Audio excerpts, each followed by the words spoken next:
I had gotten to a point in my skiing career where I had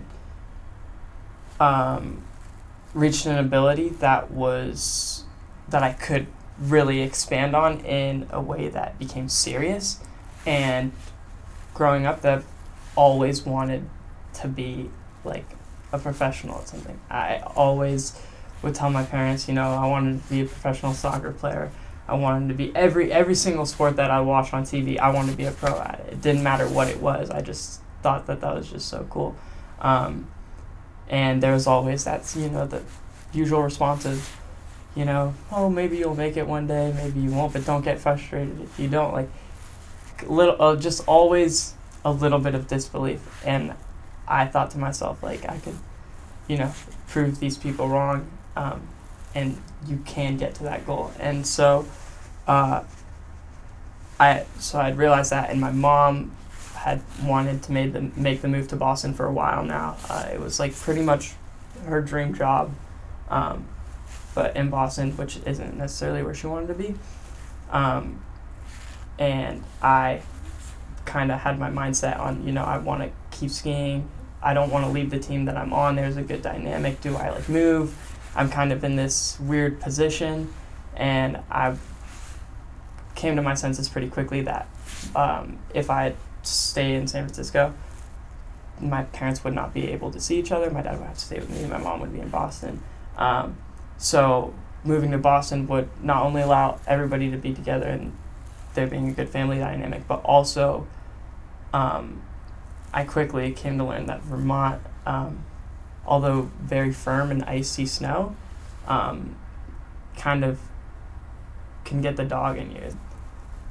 I remember my coach, they made me fill out a paper that they call, it's very cliche, the goal sheet. You write down the list of things that you want to attain at the end of the year. And for me, my goal was to make U.S. Nationals for mogul skiing, which is one of the tougher competitions. It's probably the toughest competition in the U.S. to make. That and then the NORAM circuit. And starting the year off, I did not think that I would get anywhere close to the NORAM circuit. My goal was to focus on nationals. And so I wrote down nationals on my list, but completely discredited the idea of even making NORAMs. And I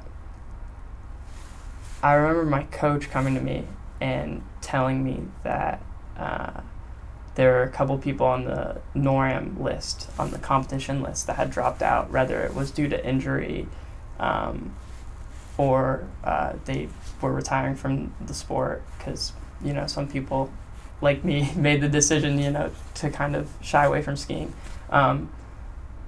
But what that did is those people leaving the sport for that amount of time left an opening for me to make the NORAM circuit. And so my coach came to me and was like, well, you're going to have to come to Apex Canada with us because there's an opening for you. And since I competed a certain way prior to the beginning of the NORAM circuit, NORAM standing for North American Circuit, so that's Canada and the U.S. And so all these athletes, like the top athletes, these are guys that you see at the Olympics, both on the Canadian and the U.S. ski team. And there are a couple people from around the globe, a couple Japanese skiers, a couple Australian skiers.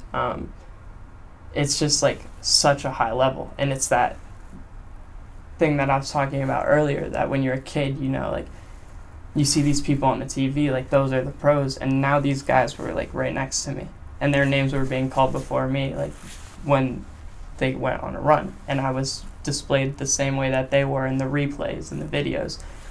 And I had worked so hard to get where I was, and it was just like this thing that almost seemed unattainable. And I had thought to myself, like, what most people in my surroundings had thought of, like, there's kind of this like disbelief, like maybe you won't make it, but there's always something that can change and that can allow for opportunity. And so that's kind of the great thing with that, was that I had thought like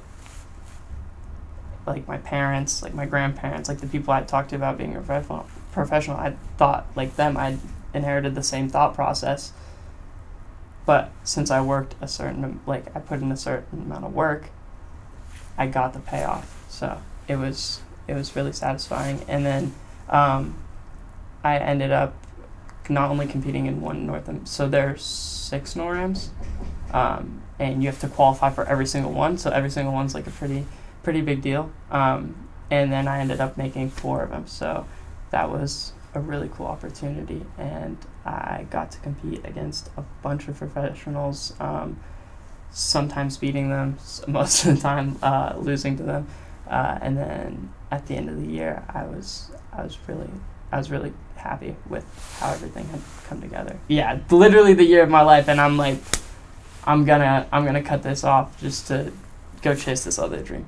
And it's not, I don't think it has anything to do with loss of love for the sport, because I still love the sport very much, and a really big part of skiing is the community. Just like any sport, how you have a community, just like soccer, how I have the team, and that's also a huge part of why I feel like home is here, is because of my team and the people that back me up.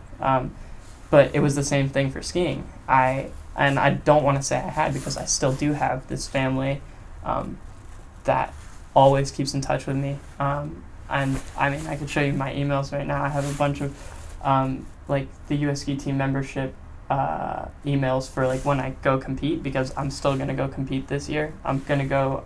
Last year I got enough points to re-qualify for the US selections in Winter Park this year, so I'm gonna go do that. So there's definitely just still that tie, and I don't know. I don't think it's ever gonna be left behind. It's always gonna be there.